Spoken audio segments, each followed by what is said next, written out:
ভারতের পশ্চিমবঙ্গে বিধানসভা নির্বাচনের আর মাত্র 12 দিন বাকি।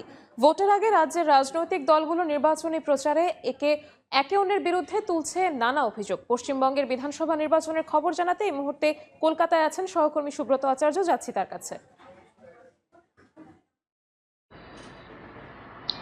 দেখুন, 5 রাজ্যের বিধানসভা ভোটের মধ্যে ইতিমধ্যেই একটি কেন্দ্রশাসিত অঞ্চল পুদুচেরি এবং দুটো রাজ্য আসাম এবং কেরলে ভোট সম্পন্ন হয়েছে গতকাল, এবং বাকি যে দুটো রাজ্যে ভোট হবে, একটি পশ্চিমবঙ্গ যেটি 2 দফায় 23 এবং 29 এপ্রিল, এবং তামিলনাড়ুতে 23 এপ্রিল 1 দফায়। এখন কথা হচ্ছে যে এই তিনটি রাজ্যে যে ভোট হয়ে গেল সুষ্ঠুভাবে, তারপরে দুটি রাজ্য এবং সবচেয়ে আলোচিত যে রাজ্যে সেই রাজ্যে ভোট 2 দফায় পশ্চিমবঙ্গ।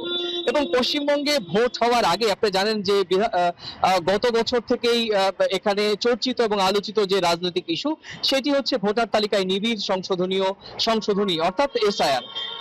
আপনি জানেন যে গতকালকে প্রায় চূড়ান্তভাবে ভোটার তালিকার যে সর্বশেষ যেটি বিবেচনাধীন আছে, সেটি দ্বিতীয় দফায় যে ভোটটি 29 এপ্রিল হবে, সেই ভোটের আগে যে ভোটাররা ভোট দেবেন সেটি নির্বাচন কমিশন গতকালকে চূড়ান্তভাবে দিয়েছে। তাতে দেখা যাচ্ছে যে 2025 সালে সবশেষ যে ভোটার ছিল 7,66,67,66 সেখান থেকে সামগ্রিকভাবে কমে এখনো পর্যন্ত সামারাইজ করলে দেখা যাচ্ছে যে এখন এই মুহূর্তে রাজ্যে যা 2 দফায় ভোট দেবেন সেই ভোটারের সংখ্যা 6,45,00,000 কাছাকাছি, অর্থাৎ প্রায় 91 লক্ষ ভোটার কিন্তু এবারের যে নতুন সংশোধিত তালিকা সেই তালিকায় নেই।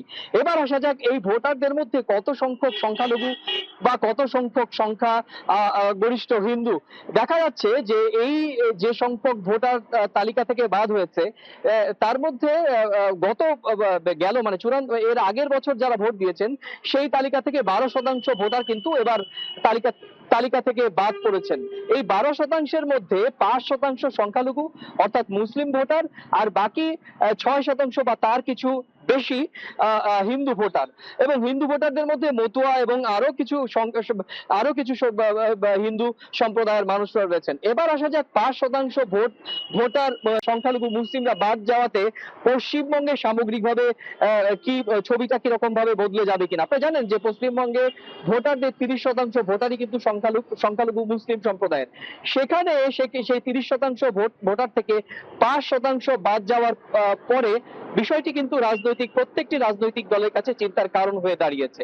এটা গেল ভোটার তালিকা ইস্যু। ইতিমধ্যে বিজেপির শীর্ষ নেতা অমিত শাহ তিনি এসে সংকল্পপত্র প্রকাশ করেছেন, অর্থাৎ নির্বাচনী ইস্তেহার। সেটি নিয়ে কিন্তু তিনি আগামী 2 দিন তার যে দলীয় প্রার্থী রয়েছেন তার সেই প্রার্থীদের হয়ে প্রচারণা চালাবেন। তো এই ছিল আমার কাছে ভারতের 5টি বিধানসভা রাজ্যের মধ্যে ইতিমধ্যে 3টি রাজ্যে বিধানসভা ভোট শেষ। বাকি দুটো রাজ্যের পশ্চিমবঙ্গের একেবারে রাজনৈতিক এবং ভোটার প্রচারণা আমার কাছে থাকা সব শেষ তথ্য। কলকাতা থেকে সরাসরি যুক্ত হয়েছিলেন সহকর্মী সুব্রত আচার্য।